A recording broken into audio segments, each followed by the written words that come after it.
Karibu sana rafiki yangu. Leo hatujaja kubishana. Leo hatujaja kulaumu jinsia yoyote. Leo tumekuja kuelewa. Mada ya leo ni nyeti, lakini ni muhimu sana katika maisha ya kila siku. Leo tunazungumzia tofauti za msingi za kisaikolojia kati ya mwanaume na mwanamke. Kama umewahi kujiuliza, kwa nini mnapendana lakini mnaumizana? Kwa nini mnaishi nyumba moja lakini hamuelewani? Basi hii mada ni yako. Tuanzie hapa. Ukweli wa kwanza kabisa ni huu. Mwanaume na mwanamke hawafikiri kwa njia moja. Hii sio kwa sababu mmoja ni bora kuliko mwingine. Ni kwa sababu akili zao zimejengwa tofauti. Mwanaume kwa asili amejengwa kuwa mtafutaji wa suluhisho. Mwanamke kwa asili amejengwa kuwa mtafsiri wa hisia. Ndiyo maana mwanamke akisimulia tatizo mara nyingi hataki jibu. Anataka kusikilizwa. Lakini mwanaume akilisikia tatizo, akili yake inakimbia moja kwa moja kwenye suluhisho. Hapo ndipo mgongano unaanzia. Hebu fikiria mfano huu. Mwanamke anasema, "Leo nimechoka sana kazini." Mwanaume anajibu, "Acha kazi hiyo basi." Mwanamke anaumia. Kwa nini? Kwa sababu hakutaka ushauri. Alitaka faraja. Tofauti ya pili muhimu sana ni namna ya kuonyesha hasira. Mwanaume akikasirika, hunyamaza. Anaingia kimya. Anafunga akili. Hii siyo dharau, ni njia ya kujilenda. Mwanamke akikasirika, huongea. Anaongea ili apunguze mzigo wa moyo. Sasa tatizo linakuja hapa. Mwanaume hunyamaza zaidi, mwanamke huongea zaidi. Kila mmoja anamuona mwenzake kama adui.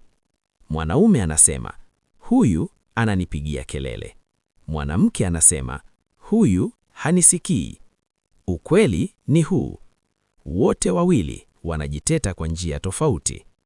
Tofauti ya tatu ni namna ya kufikiria mambo mengi. Mwanaume hufanya jambo moja kwa wakati. Akifikiria kazi, anafikiria kazi tu. Ndiyo maana mwanaume anaweza kusahau tarehe muhimu. Si kwa sababu hajali, ni kwa sababu akili yake ilikuwa kwenye jambo lingine. Mwanamke hufikiria mambo mengi kwa wakati mmoja. Anaweza kupika, kufikiria mtoto, kufikiria kesho, na bado akakuuliza swali.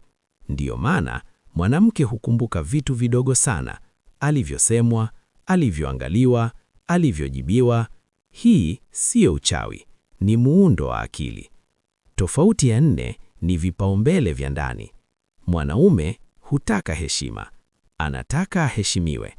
Akihisi kudharauliwa, hata akipendwa, moyo wake huumia. Mwanamke hutaka usalama wa kihisia, anataka kujisikia anapendwa, anasikilizwa na anathaminiwa. Ndiyo maana mwanaume akisema, "Nakupa kila kitu," mwanamke bado anaweza kulia, kwa sababu hakutaka vitu, alitaka maneno na uwepo. Tofauti ya tano ni namna ya kupenda. Mwanaume hupenda kwa vitendo.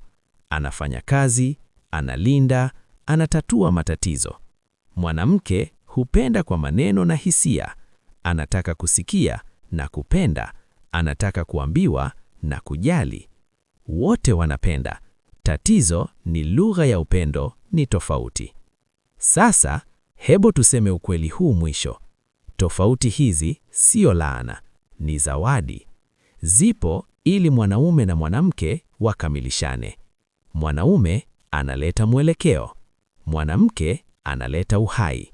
Mwanaume analeta uthabiti. Mwanamke analeta huruma. Ukielewa haya, hutopigana na mwenzako. Utajifunza kuishi naye. Asante sana kwa kunisikiliza.